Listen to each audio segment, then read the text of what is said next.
Promotion से एक हफ्ता पहले बॉस ने अपने तमाम एम्प्लॉइज़ को एक झील किनारे जमा होने का कहा और साथ ये भी बताया कि वहाँ एक एक्सपेरिमेंट करके दिखाया जाएगा और कुछ सवालात किए जाएंगे। जो शख्स उन सवालों के सही जवाब देगा उसे प्रमोशन मिलेगी। अगले दिन तमाम एम्प्लॉइज़ बड़े एक्साइटेड होकर उस झील के किनारे जमा हुए। बॉस आए, उन्होंने एक पत्थर उठाया और उस पत्थर को पानी में फेंक दिया।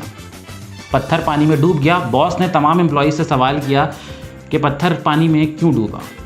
किसी ने पत्थर के वज़न को मोरद इल्ज़ाम ठहराया, किसी ने कहा कि ठोस चीज़ पानी पे तैर नहीं सकती और किसी ने कशिश शकल यानी ग्रेविटेशनल फोर्स को वजह बताया। लेकिन जानते हैं जिस शख्स को प्रमोशन मिली उसका जवाब क्या था? उसने कहा, सर मैं तो सिर्फ इतना जानता हूँ कि पत्थर इसलिए डूबा क्योंकि आपने उसको छोड़ दिया था और जिसे आप छोड़ दें उसके मुकद्दर में डूबना ही लिखा है। कितना हरामी है ये टट्टा। बकवासियात में खुशामदीद। मैं हूं आपका मेज़बान हसान इमाम।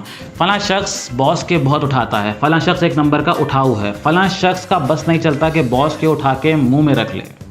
ये जुमले यकीनन आपने कभी ना कभी सुने होंगे या ख़ुद से कहे होंगे अगर आप कहीं जॉब करते हैं। बॉस को उठाने को महज़्ज़ब ज़बान में लिफ्टिंग करना भी कहते हैं।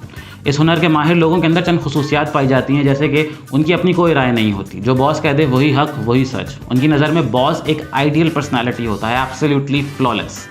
बॉस का ड्रेसिंग सेंस सबसे अच्छा, बॉस का लबो लहजा सबसे खूबसूरत, बॉस इखलाकियात के आला मर्तबे पर फाइज, भले हकीकत में बॉस कितना ही घटिया आदमी क्यों ना हो। ये बॉस के इश्क में पागल होते हैं। अगर इनसे कोई पूछे कि तुम्हें कैसी बीवी चाहिए तो कहते हैं बॉस जैसी। ऐसे लोग बॉस की झड़कियों और डांट को अपने लिए बाइसे फ़ख्र समझते हैं।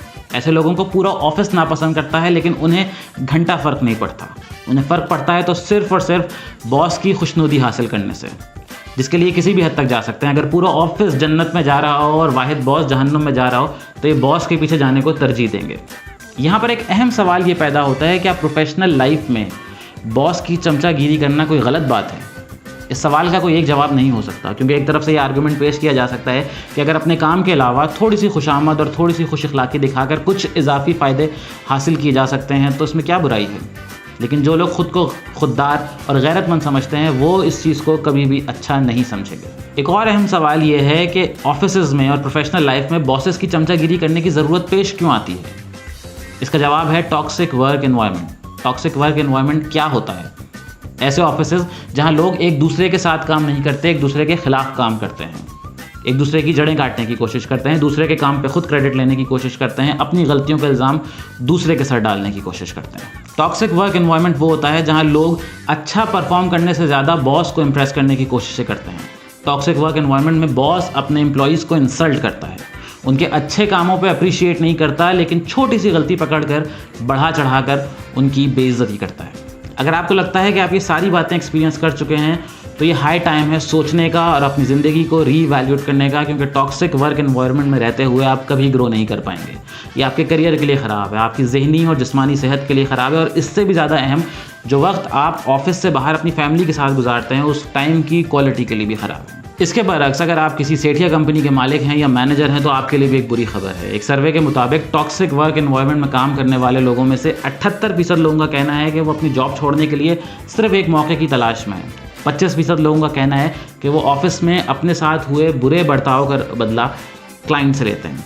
48% कहते हैं कि हम जानबूझ के काम में बेजारी दिखाते हैं, और 66% का कहना यह था कि टॉक्सिक वर्क एनवायरनमेंट की वजह से उनकी परफॉर्मेंस में डिक्लाइन आया है।